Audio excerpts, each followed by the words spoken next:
haati takka yeroo tokkotti daa'ima 4 deesse.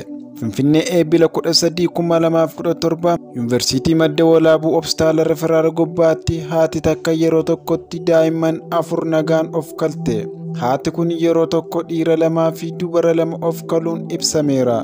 Daa'imman dhalatanii fi haadhaaf deeggarsaa fi hordoffii yaalaa hospitaalichatti taasifamaa fi jiraachuu fi haala gaarii irratti argamu isaanii daayirektarri tajaajila yaalaa fi dhimmoota akaadaamikii fi bakka bu'aan daayirektara olaanaa hospitaalichaa Abeel Balliiwun ibsuu ragaan Yuunivarsiitii Madda Walaabuurraa argame ni mul'isa.